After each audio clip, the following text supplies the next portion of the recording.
Shalom, selamat pagi Bapak Ibu Saudara yang kasih oleh Tuhan. Selamat berjumpa kembali dalam channel YouTube kesayangan kita, Bread of Life. Kita akan bersama-sama mendengarkan kebenaran firman Tuhan pagi hari ini. Mari sebelum kita akan makan firman Tuhan, roti kebenaran, roti kehidupan, itu mari kita bersama-sama berdoa. Kami bersyukur Tuhan untuk hari yang baru yang Tuhan jadikan, untuk kami bersorak-sorai dan diberkati. Kami bersyukur Tuhan masih percayakan kepada kami nafas kehidupan karena Tuhan mau kami menjadi kepujian dan kemuliaan-Mu. Dan pagi hari ini Tuhan, kami mau bersama-sama membuka hati kami untuk kami terima kebenaran firman Tuhan. Firman yang hidup, yang boleh menjadi kekuatan dalam hidup kami, menjadi pelita dalam jalan kehidupan kami.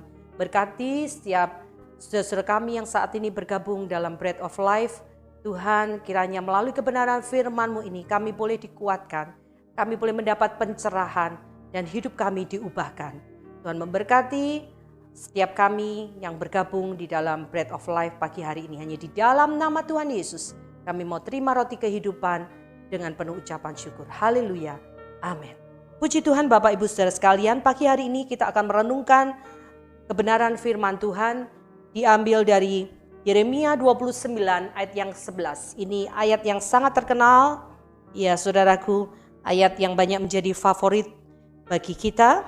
Ya, Yeremia pasal 29 ayat yang ke-11.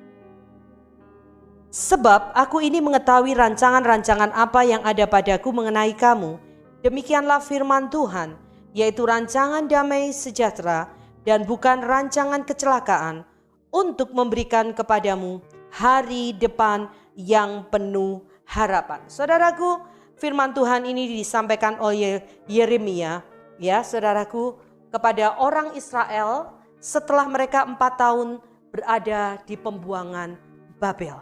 Saudaraku, ketika Yeremia menyampaikan firman Tuhan ini, kita melihat pasti ada pertanyaan.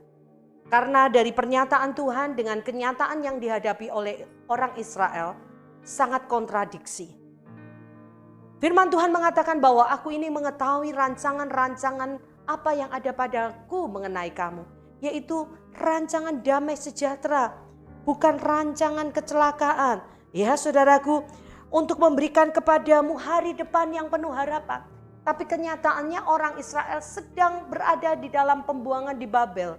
Dan mereka dibuang di Babel selama 70 tahun. Jadi 66 tahun kemudian setelah firman Tuhan ini disampaikan, mereka baru kembali ke Israel, saudaraku. Nah, saudaraku, di sini terjadi kontradiksi. Kalau rancangan Tuhan itu adalah rancangan damai sejahtera, kenapa kenyataannya orang Israel harus dibuang ke Babel? Bukannya berkah tapi musibah, saudaraku. Nah, saudara, mari kita belajar di sini. Ada 2 perspektif. Ya, perspektif Tuhan dan perspektif manusia. Cara pandang Tuhan dan cara pandang manusia. Nah, saudaraku, apa yang mau Tuhan untuk kita ini memahami dan mengerti? Mari kita belajar melihat segala sesuatu itu dari perspektif Tuhan, dari cara pandang Tuhan.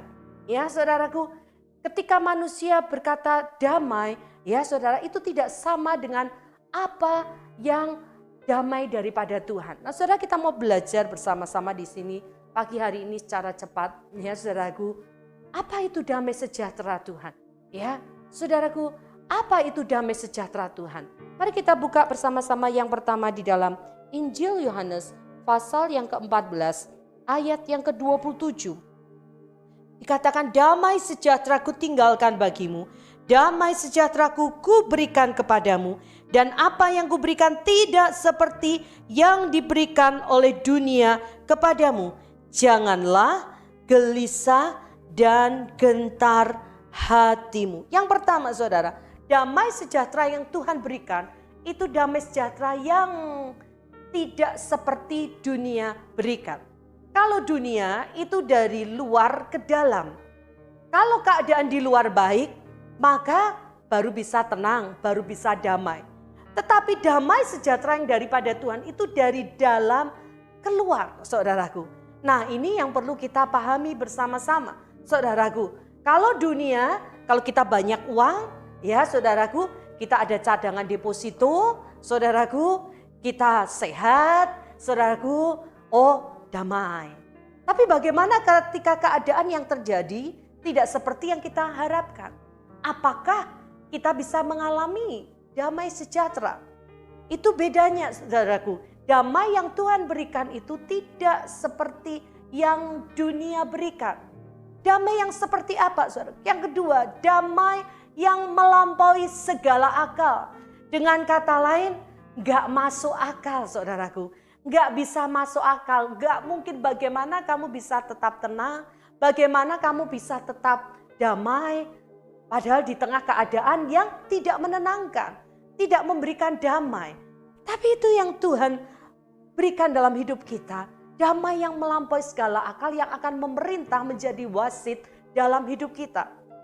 Aplikasinya secara praktis begini saudaraku. Contoh dari kisah Lazarus dan orang kaya. Ya, orang kaya, ya saudaraku, dalam Lukas pasal 16 itu ayat 19. Ketika dia ada di dunia, dia berfoya-foya.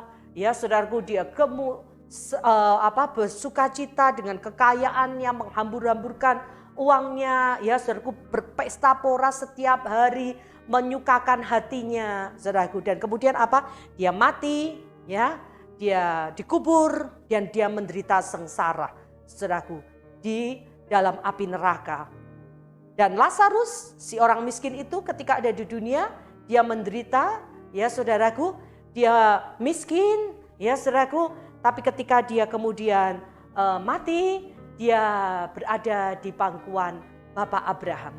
Menurut cara pandang kita manusia, ketika Lazarus ada di dunia ini, ya saudaraku, dia mengalami penderitaan, hidup yang dengan penuh penderitaan, saudaraku. Sesuatu yang tidak baik, ya. Tidak ada sesuatu yang baik karena kita fokusnya kepada hal-hal yang di dunia. Tetapi ketika Tuhan berbicara tentang damai sejahtera, maka itu berarti kita harus fokus pada perkara-perkara surga, ya saudaraku. Sehingga saat dia berbicara pada orang Israel, ya saudaraku, supaya orang Israel itu mendapatkan damai sejahtera, ya, bukan saja ada di dunia ini, tapi sampai pada kekekalan, ya. Roma pasal 8 ayat 18, mari kita baca bersama-sama. Roma pasal 8 ayat yang ke-18 dikatakan, sebab aku yakin bahwa penderitaan zaman sekarang ini tidak dapat dibandingkan dengan kemuliaan yang akan dinyatakan kepada kita. Saudaraku, mari kita belajar melihat segala sesuatu perkara yang terjadi dalam hidup kita ini melalui perspektif Tuhan, melalui cara pandang Tuhan. Dengan apa saudaraku? Fokus kepada hal-hal yang di surga, fokus kepada hal-hal yang ilahi. Hari-hari belakangan ini mungkin kita mengalami banyak kesedihan, banyak pergumulan. Ya saudaraku, mungkin ada di antara kita yang ditinggalkan oleh orang-orang yang kita cintai dan kita kasihi. Saudaraku, mari kita belajar melihat dengan cara pandang Tuhan. Kita percaya bahwa kematian di dalam Tuhan itu bukan akhir segala sesuatu. Tapi kematian itu merupakan hanya perpindahan, ya, dari hidup di dunia ini kepada hidup bersama dengan Bapa. Kematian merupakan awal babak baru hidup kita bersama dengan Kristus. Dan firman Tuhan katakan, berbahagia orang yang mati di dalam Tuhan. Dan beruntung orang yang mati dalam Tuhan. Saudaraku, sehingga kita tidak boleh berlarut-larut dalam kesedihan. Ya saudaraku, karena firman Tuhan juga katakan, Yesus berkata, akulah kebangkitan dan hidup, barang siapa percaya kepadaku, ia akan tetap hidup walaupun ia sudah mati. Saudaraku, sehingga kita percaya, ya, orang-orang yang kita kasih, yang sudah terlebih dahulu mendahului kita, mereka saat ini sudah berbahagia. Saudaraku, mari belajar melihat segala perkara dalam perspektif Tuhan, cara pandang Tuhan. Ketika hari ini mungkin bisnismu sedang mengalami kebangkrutan, ya saudaraku, pekerjaanmu sedang mengalami penurunan. Saudara, mari belajar temukan kebaikan Tuhan di balik segala sesuatu. Saya terlalu yakin dan saya tetap percaya Tuhan senantiasa selalu turut bekerja dalam segala sesuatu, mendatangkan kebaikan bagi orang-orang yang mengasihi, bagi orang-orang yang terpanggil sesuai dengan rencananya. Ya saudaraku, di masa pandemi ini kami harus pindah tempat ibadah. Kami harus mengusahakan harus ada tempat ibadah yang baru. Sepertinya sesuatu yang tidak mengenakkan, ya. Saudaraku, kebaktian juga kadang online, kadang onsite.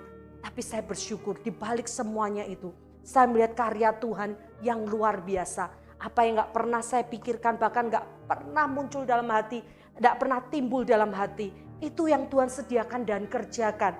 Ya, jangan batasi kuasa Tuhan dengan pikiran kita. Ya saudaraku, jangan pernah batasi kuasa Tuhan. Sampai hari ini mujizat Tuhan tetap nyata. Saudaraku, saya belajar, ya, Tuhan kita itu adalah Tuhan pembuat mujizat.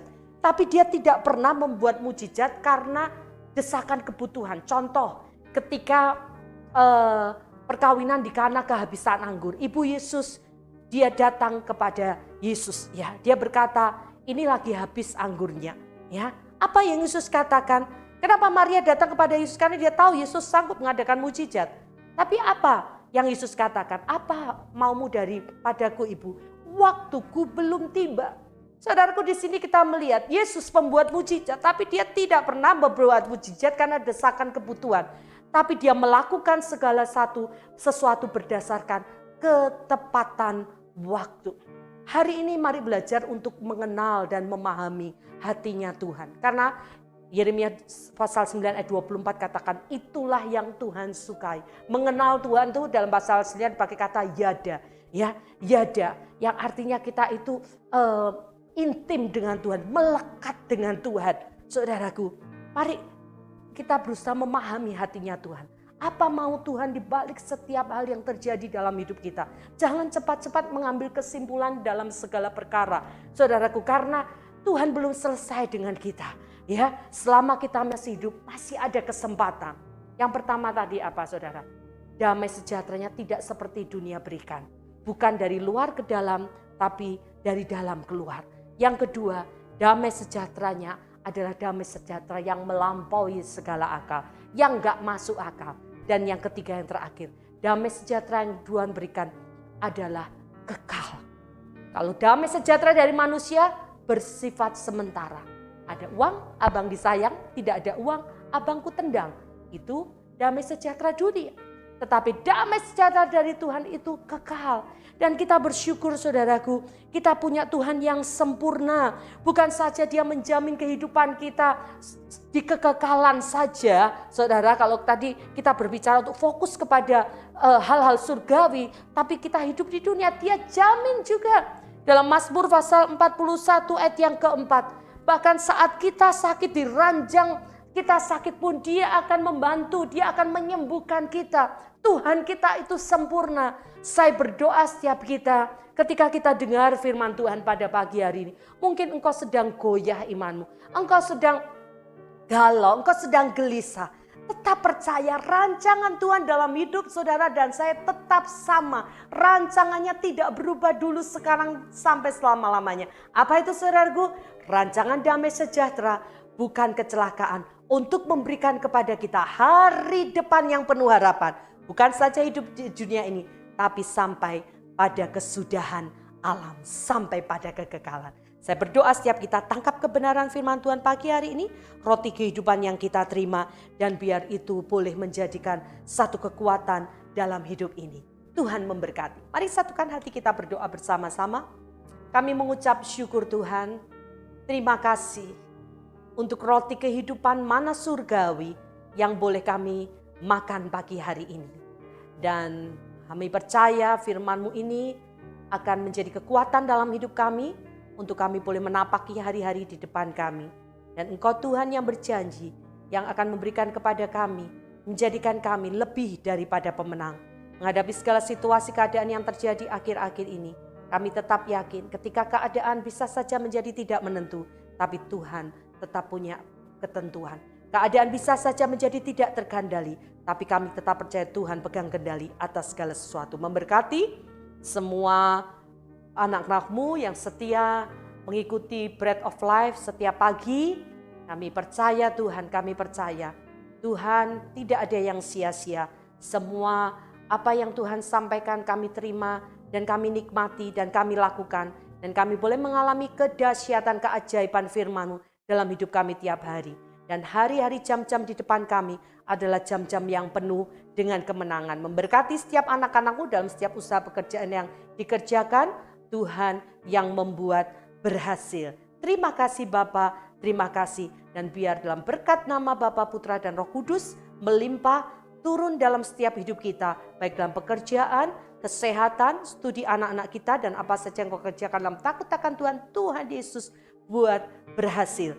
Engkau tetap naik dan tidak turun menjadi kepala dan bukan ekor. Diberkati saat engkau pergi dan keluar masukmu dalam berkat anugerah penyertaan Tuhan yang sempurna. Dan biar semua berkat menyertai kita mulai hari ini sampai Maranatha Tuhan Yesus datang kedua kali untuk menjemput kita semua masuk dalam kemuliaan yang kekal.